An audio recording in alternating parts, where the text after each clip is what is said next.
Hello guys, welcome to special education. नमस्कार दोस्तों, स्वागत करता हूं आप सबका आपके अपने यूट्यूब चैनल में जिसका नाम है स्पेशल एजुकेशन। दोस्तों, जैसा कि आप लोग अपनी मोबाइल स्क्रीन पर देख सकते हो, हमारी एमसी चंडीगढ़ को लेके टॉप 100 रूल्स ऑफ ग्रामर की सीरीज़ चल रही थी, जिसमें कि हमने ऑलरेडी 9 पार्ट्स डिस्कस कर चुके हैं। तो आज का ये हमारा 10 नंबर पार्ट, ठीक है। तो इससे पहले वाली वीडियोस अगर आप लोगों ने नहीं देखी तो जाकर आप लोग देख सकते हो, ठीक है।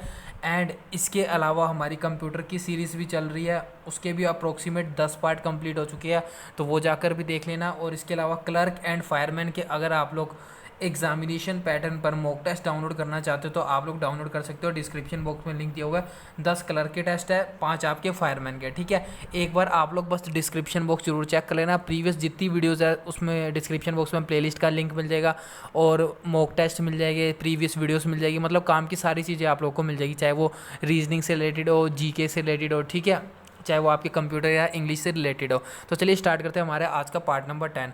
बट उससे पहले अगर आप लोगों ने चैनल को सब्सक्राइब नहीं किया then please do subscribe the channel, also press the bell icon so you can get all the latest update from our channel. So चलिए दोस्तों, अब हम स्टार्ट करते हैं बिना कोई टाइम वेस्ट किए। आई होप अब तक आप लोगों ने चैनल को सब्सक्राइब करके बेल आइकन को भी जरूर प्रेस कर लिया होगा। तो फर्स्ट सेंटेंस आप लोगों के सामने दिख रहा है। आपको पता है, पहले आप खुद आंसर करते हो, फिर मैं आपको इसका आंसर बताता हूँ। तो वीडियो पॉज करके पहले आप लोग अपना आंसर मार्क कर लो, मैं आपको इसका आंसर बता रहा हूँ। तो फर्स्ट सेंटेंस आपके सामने, it is high time we should take care of health, ठीक है। तो यहाँ पर यूज़ हो रहा है इट इज़ हाई टाइम। पूरी इंग्लिश में आपको कहीं पर भी हाई टाइम लिखा हुआ मिल जाए, एक सेकेंड, पूरी इंग्लिश में आपको कहीं पर भी या तो हाई टाइम लिखा हुआ मिल जाए या फिर इट इज़ हाई टाइम लिखा हुआ मिल जाए, ठीक है। तो उसके बाद या फिर इट वाज हाई टाइम लिखा हुआ मिल जाए तो उसके बाद हमेशा आपकी वर्ब की सेकंड फॉर्म आती है, मतलब पास्ट इंडेफिनिट आता है, ठीक है। उसके बाद आपकी हमेशा वर्ब की सेकंड फॉर्म आएगी। तो यहाँ पर दिया हुआ है it is high time we should take care of health, तो यहाँ पर शुड टेक केयर की जगह आएगा we took care of health, verb की सेकंड फॉर्म आ जाएगी, ठीक है। सिंपल सा रूल है, बहुत सारे लोगों ने पढ़ा भी होगा, जितना सिंपल है उतना ही ज़्यादा इंपॉर्टेंट रूल है, ठीक है। दोबारा रिपीट कर रहा हूँ, पूरे इंग्लिश में कहीं पर भी आप लोगों को इट इज़ हाई टाइम या इट इज़ टाइम या फिर it was high time it was time या फिर हाई टाइम लिखा हुआ मिल जाए, इसके बाद हमेशा आपकी वर्ब की सेकंड फॉर्म आएगी। सो ये जो हमारा राइट आंसर बनेगा वो बनेगा it is high time we took care of health. Clear है।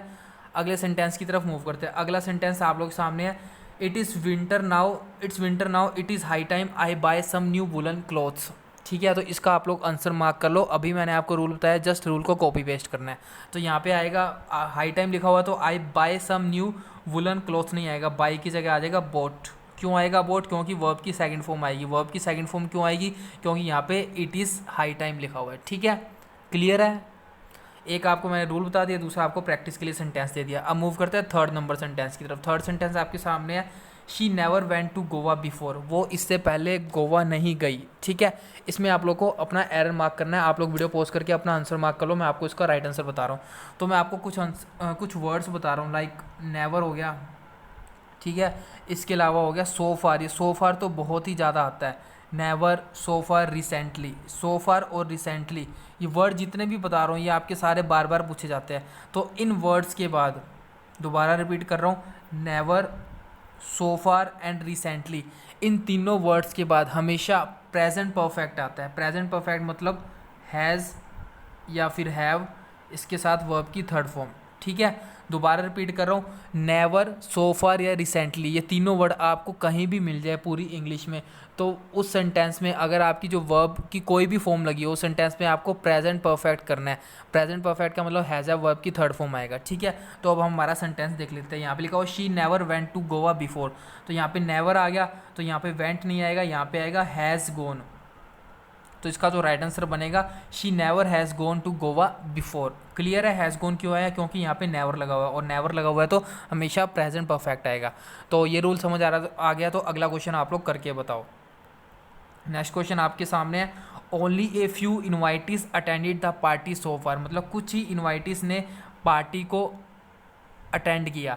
तो यहाँ पे आ गया सो फार, और अभी मैंने आपको बताया सो फार, नेवर और रिसेंटली, ये तीनों वर्ड आ जाए तो हमेशा आपका प्रेजेंट परफेक्ट आएगा, हैज़ हैव वर्ब की थर्ड फॉर्म आएगी। तो only a few invitees attended नहीं होगा, यहाँ पे होगा ए फ्यू इन्वाइटीज हैव अटेंडेड, ठीक है। और अब कुछ कैंडिडेट्स को ये डाउट होगा कि हैव क्यों लगाया, हैज़ क्यों नहीं लगाया, क्योंकि यहाँ पे इन्वाइटीज़ है, ये आप लोग का प्लूरल है तो आपका हैज़ नहीं आएगा, हैव आएगा। तो इसका जो करेक्ट सेंटेंस बनेगा वो बनेगा only a few इन्वाइटीज़ have attended the party so far. I hope ये चीज़ भी आपको क्लियर है। अगला सेंटेंस आपके सामने है, बहुत ज़्यादा इंपॉर्टेंट सेंटेंस है, बहुत सिंपल सा रूल है, आप लोगों ने पढ़ा भी होगा, लेकिन जितना इंपॉर्टेंट है उतना ही बार बार आपके एग्ज़ाम में पूछा जाता है। तो hardly I spend time with my friends yesterday, तो इसमें आपको आंसर मार्क करना है। अब इसमें कुछ लोग नो एरर मार्क करेंगे। नो एरर क्यों मार्क करेंगे? क्योंकि यहाँ पे लगा हुआ है येस्टरडे, और कल ही मैंने आप लोग को बताया था कहीं पर भी येस्टरडे मिल जाए मतलब आपके टाइम ऑफ एक्शन की बात हो रही है, येस्टरडे लिखा हुआ है मतलब पास्ट की बात हो रही है, तो वर्ब की सेकंड फॉर्म आएगी। तो यहाँ पे वर्ब की सेकंड फॉर्म है तो बहुत सारे लोग नो एरर मार्क कर देंगे, लेकिन नहीं, ये गलत होगा आपका, ठीक है। तो आप लोग आंसर अपना आंसर मार्क कर लो, मैं आपको उसका राइट आंसर बता रहा हूँ। यहाँ पे लगा हुआ है हार्डली, ठीक है। तो मैं आपको कुछ वर्ड बता रहा हूँ, हार्डली जो आपके सामने लिखा ही हुआ है, इसके अलावा सेल्डम, इसके अलावा बेयरली, हार्डली, बेयरली, सेल्डम, नाइदर, ठीक है। इन वर्ड्स के बाद हमेशा पहले वर्ब आती है, फिर आपका सब्जेक्ट आएगा। नॉर्मल सेंटेंस क्या होता है? नॉर्मल सेंटेंस होता है आपका subject plus verb plus object, ठीक है। लेकिन ये वर्ड्स कहीं पर भी आ जाए, हार्डली, बेयरली, सेल्डम या नाइदर, तो इनके बाद पहले वर्ब आएगी फिर सब्जेक्ट आएगा, ठीक है। अब सेंटेंस में देख लेते हैं। तो यहाँ पे लिखा हुआ हार्डली, तो यहाँ पे हार्डली के बाद आएगा हार्डली डिड आई। डिड क्यों लगाया? क्योंकि ये पास्ट है, तो स्पेंट नहीं आएगा, स्पेंट को हटा के हम लिखेंगे हार्डली डिड आई स्पेंड, उसके बाद SPEND वर्ब की फर्स्ट फॉर्म आ जाएगी, ठीक है। तो इसका जो राइट आंसर बनेगा hardly did I spend time with my friends yesterday, ये इसका राइट आंसर हो जाएगा, ठीक है। ये अभी भी पास्ट में ही है आपका, येस्टरडे लगा हुआ है तो ये अभी भी पास्ट में ही है, क्योंकि डिड आपका पास्ट टेंस में होता है, तो अभी भी पास्ट में ही है। बस हार्डली आ गया तो याद रखना, हार्डली आ गया तो पहले आपकी वर्ब आएगी, देन आपका सब्जेक्ट आएगा। तो हमने पहले वर्ब डिड लिख दी, देन सब्जेक्ट आई लिख दिया, देन आपका कंटिन्यू होगा सेंटेंस। तो इसका जो राइट आंसर मैं दोबारा से रिपीट कर लेता हूँ, hardly did I spend time with my friends yesterday, ये इसका राइट आंसर होगा। आई होप रूल आपको क्लियर होगा। अगला सेंटेंस मैं आपको दे रहा हूँ, इसमें आपको अपना आंसर मार्क करना है। वीडियो पॉज करके आंसर मार्क कर लो। सेंटेंस है आपके सामने, mathematics have always tested me in the school in all exams. Simple सा रूल है, मैं बता रहा हूँ, आई थिंक आप लोगों ने, आई होप आप लोगों ने आंसर मार्क कर लिया होगा। तो यहाँ पे बात हो रही है मैथमेटिक्स की, ठीक है। तो मैथमेटिक्स यहाँ पे एज ए सब्जेक्ट की बात हो रही है, तो मैथमेटिक्स हमारा यहाँ पे सिंगुलर काउंट होगा। तो अगर मैथमेटिक्स सिंगुलर काउंट हो रहा है तो हमारी जो वर्ब आएगी वो भी आपकी सिंगुलर आएगी, तो यहाँ पे हैव नहीं आएगा, यहाँ पे हमारा हैज़ आ जाएगा, ठीक है। दोबारा रिपीट कर देता हूँ, मैथमेटिक्स यहाँ पे हमारे सब्जेक्ट की बात हो रही है, और मैथमेटिक्स एस लिखा हुआ है, लेकिन ये आपका हमेशा सिंगुलर ही काउंट होता है। तो मैथमेटिक्स के बाद जो वर्ब आएगी वो भी सिंगुलर आएगी, तो यहाँ पे हैव नहीं होगा, ये हमारा हैज़ होगा। तो करेक्ट सेंटेंस बनेगा, mathematics has always tested me in the school in all the exams, ठीक है। अगला सेंटेंस आपके सामने है, the news regarding shares are not positive. जो शेयर मार्केट के रिगार्डिंग जो न्यूज़ थी वो पॉजिटिव नहीं थी। तो इसमें आप लोग अपना आंसर मार्क कर लो, मैं आपको इसका राइट आंसर बता रहा हूँ। तो दोस्तों, न्यूज़ हमेशा आपका ऐसे ही लिखा जाता है, न्यूज़ कुछ नहीं होता। अगर आपकी न्यूज़ 1 है या आपकी न्यूज़ 10 है या आपकी न्यूज़ 50 है तो भी आपका न्यूज़ को न्यूज़ ही लिखा जाएगा, ठीक है। और ऐसा नहीं कि एक न्यूज़ है तो उसको न्यू लिख देंगे, ये आपका गलत होगा। न्यूज़ वर्ड न्यूज़ ही रहता है, कुछ भी हो जाए। और न्यूज़ के बाद हमेशा आपकी वर्ब की फर्स्ट फॉर्म आती है, ठीक है। या आप ये सोच सकते हो, न्यूज़ के बाद हमेशा आपकी जो सिंगुलर वर्ब आएगी, ठीक है। तो यहाँ पे लिखा हुआ द न्यूज़, पहले तो न्यूज़ नहीं होगा, यहाँ पे आएगा the news regarding share markets, are नहीं आएगा, इज़ आएगा, नॉट पॉजिटिव, ठीक है।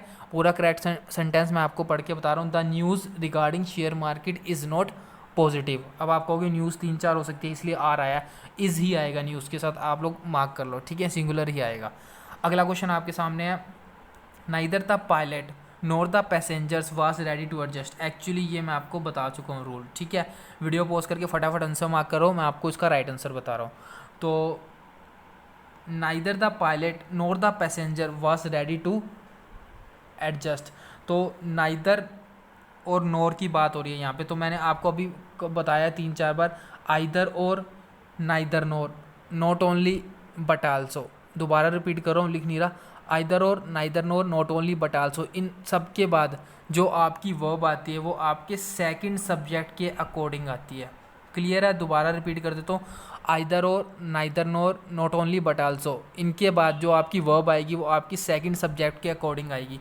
तो यहाँ पे लिखा हुआ है नाइदर द पायलट, ये हमारा फर्स्ट सब्जेक्ट है, नोर द पैसेंजर्स, ये हमारा सेकंड सब्जेक्ट है। वाज रेडी टू एडजस्ट, तो ये हमारी वर्ब है, तो वर्ब हमारी वॉज नहीं आएगी, यहाँ पे आएगा वर। वर क्यों आया? क्योंकि ये आपका सेकंड सब्जेक्ट के अकॉर्डिंग आएगी। सेकंड सब्जेक्ट क्या है हमारा? सेकंड सब्जेक्ट हमारा पैसेंजर्स है, पैसेंजर हमारा प्लूरल है, तो वर्ब भी हमारी प्लूरल आएगी। सो वाज नहीं आएगा, वर आएगा। क्लियर है? अगला सेंटेंस करो, अगर ये क्लियर है तो इसके बाद आपका डेफिनेटली पूरा अच्छे से क्लियर हो जाएगा। Not only the soldiers but also the king have for the bravely, ना कि सोल्जर्स बट आल्सो किंग ने भी बिल्कुल ब्रेवली फाइट किया। ठीक है, बिल्कुल ब्रेव तरीके से लड़े। इसमें अपना आंसर मार्क करो, वीडियो पॉज करके मैं आपको इसका राइट आंसर बता रहा हूँ। तो यहाँ पे बात हो रही है not only the soldiers, soldiers पहला subject, but also the king, king आपका सेकंड सब्जेक्ट। जो वर्ब है वो आपकी हैव है, हैव नहीं आएगा, हैज़ आएगा। हैज़ क्यों आएगा? क्योंकि अभी मैंने आपको बोला नॉट ओनली बट आल्सो के बाद जो वर्ब आती है वो सेकंड सब्जेक्ट के अकॉर्डिंग आती है। तो हैज़ क्यों आया? हैज़ आपका सेकंड सब्जेक्ट, तो द किंग है इसके अकॉर्डिंग आया। द किंग हमारा सिंगुलर है, तो हमारी वर्ब भी सिंगुलर आएगी, इसलिए हैज़ आएगा। ठीक है, क्लियर है? मैं आपको पूरा सेंटेंस पढ़ के बता रहा हूँ। Not only the soldiers but also the king has for bravely. ठीक है, अगला सेंटेंस आपके सामने, no sooner did the bell rang when there was a rush of students. आपने ये रूल बहुत बार सुना होगा, आप लोग इसका आंसर मार्क करो। ठीक है, मैं इसका आपको राइट आंसर बता रहा हूँ। तो पहले रूल सुनो अच्छे से। नो सूनर आपको कहीं भी मिल जाए, पूरी इंग्लिश में नो सूनर आपको कहीं भी मिल जाए, एक तो नो सूनर के साथ हमेशा जो पेयर बनेगा वो देन का बनेगा। ठीक है, आपको इंग्लिश में यहाँ पे देन की जगह वैन लिखा हुआ मिलेगा, तो आपको एरर मार्क करनी है, वैन नहीं आएगा। नो सूनर के बाद वैन नहीं आएगा, देन आएगा। और कई बार THEN भी लिखा होता है, तो ये भी आपको एरर मार्क करनी है। ठीक है, याद रखना नो सूनर के साथ हमेशा देन का पेयर बनेगा। और देन वाला देन कौन सा? THAN वाला देन। THEN लिखा हुआ आ जाता है, ये भी गलत हो जाएगा। वैन लिखा हुआ आ जाता है, ये भी गलत होएगा। ठीक है, पहली चीज़ क्लियर है, नो सूनर के साथ हमेशा देन का पेयर बनेगा, तो पहला रूल क्लियर है। एक नो सूनर का एक और रूल है, पहला क्लियर है, नो सूनर के साथ हमेशा देन का पेयर बनेगा, और नो सूनर के बाद हमेशा रूल ऑफ इन्वर्जन लगेगा। अब रूल ऑफ इन्वर्जन आपको कन्फ्यूजन होगी, छोड़ो, रूल ऑफ इन्वर्जन कुछ नहीं होता, सिंपल भाषा में समझो। नो सूनर के बाद पहला रूल क्या था? देन लगेगा। सेकंड बता रहा हूँ, नो सूनर के बाद हमेशा आपकी पहले वर्ब आएगी, फिर सब्जेक्ट आएगा। अब आपको ऊपर भी आप लोगों ने यही बताया था, आई थिंक हार्डली में और स्कार्सली में, सेल्डम में, नाइदर में। इसमें भी मैंने आपको ये बोला था कि इन सब के बाद पहले वर्ब आएगी, देन फिर सब्जेक्ट आएगा।